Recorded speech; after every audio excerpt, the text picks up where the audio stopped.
Okay, so here in this problem we have the limit as h approaches 0 of 3 divided by the quantity square root of 3h plus 1 plus 1. So here we have an expression inside a radical. How can we deal with that? Well, remember the radical, in this case the square root, is the 1/2 power. So in effect I can rewrite this as the limit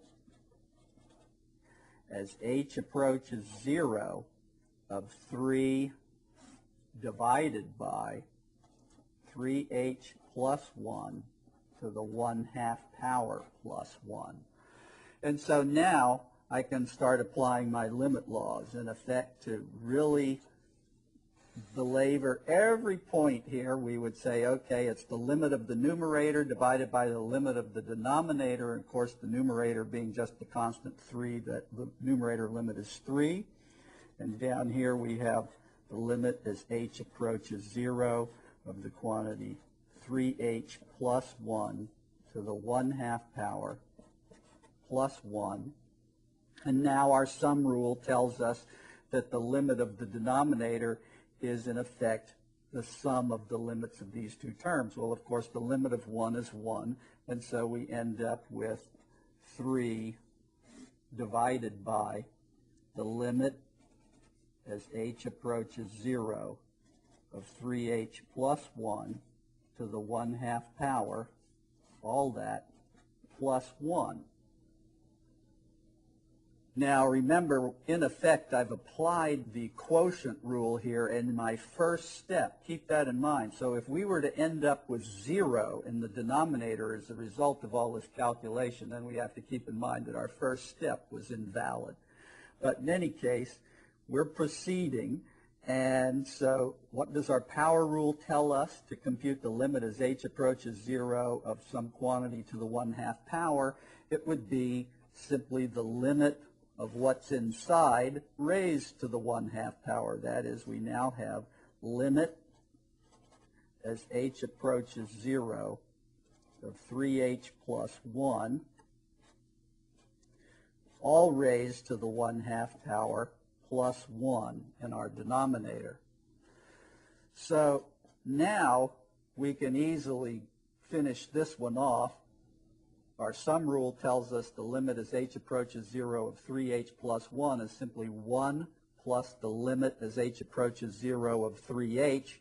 Now, of course, the limit as h approaches 0 of 3h is 3 times the limit as h approaches 0 of h. In other words, obviously, that is going to go to 0, and we just have 1 to the 1/2 power, which is 1. So we end up here with 1 to the 1/2 plus 1, which is simply 3/2. Now, we didn't get a 0 in the denominator, and consequently that means that our denominator limit is perfectly good back here where we applied our first step, that the limit as h approaches 0 of the quotient is the quotient of the limits. That was valid, and so our whole answer, 3/2 here in the end, is the limit of what we started with. Now notice, in terms of existence of limits, our limit theorem not only tells us that these limit rules give us the combinations, it also tells us the existence of the limit. That is, the question as to the existence of this limit is now boiled down to the question of the existence of this limit, which boiled down to, does the limit as h approaches 0 of h exist? Well, of course, that limit exists and is 0. So the limit laws here are giving us the limits and telling us they exist in this situation. Well, what we've seen in our first two examples is that when we're using the limit laws to calculate limits, the existence and the value of the limit are provided if we can take that limiting value and substitute it in for the variable in the expression. No matter how complicated the algebraic expression is, as long as it's just involving sums and differences, quotients, products, constants, fractional powers possibly, which are rational, reduced to lowest terms, radicals, and so forth. If that's all it is, you just replace the variable with that limiting value, and if everything makes sense, the limit laws are telling you that value that results is the value of the limit, and the limit exists. But sometimes when we do that, there will be problems. That is, you can get a 0 in the denominator or a negative in a radical expression. Something is not going to make sense. In that case, we have to do otherwise. We have to do some algebraic manipulation on the expression. Let's look at an example. Here in this example, we want to take the limit as h approaches 0 of the square root of the quantity 3h plus 1 minus 1, all divided by h. Now, the first thing you notice is that if I try to apply the quotient rule, in the denominator, I'll have the limit as h approaches 0 of h, which is 0. So I'll obviously have a situation where the quotient rule cannot apply. So in this situation, we look at the numerator, what's happening there. Remember, the general result of the limit laws is that, in effect, you replace the variable with the limiting value, and if it makes sense, then that is the limit. So what's the limit of the numerator? Replace the h by 0, and we just have square root 1 minus 1. So this is a limit where the numerator is 0 in limiting value, and the denominator in limiting value is 0. It's 0 over 0, in effect. We call limits of this form limits of the form 0 over 0.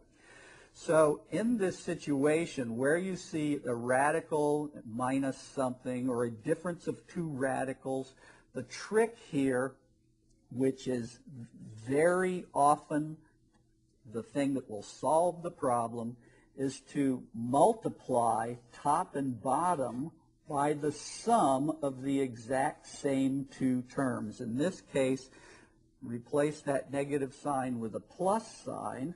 We have the square root of 3h plus 1 plus 1. And so in order to make up for having simply multiplied by that expression in the numerator, I divide by it as well. In effect, I'm multiplying by something that is equal to 1. Now notice what's going to happen. In the numerator, I can multiply these two terms, and what's going to happen? This times this is 3h plus 1. In other words, the first term times first term gives me 3h plus 1. Then we have our cross terms. Well, the first cross term is the first radical times the last. That's plus the radical, and then minus the radical. They cancel out. And then finally, negative 1 times plus 1 is negative 1. So our entire numerator has collapsed to simply 3h plus 1 minus 1. Quite a simplification.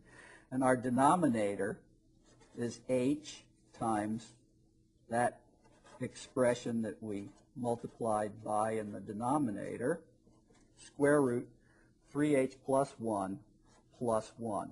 And of course now this is the expression we're calculating the limit of, and so we want to take the limit as h approaches 0 of this expression.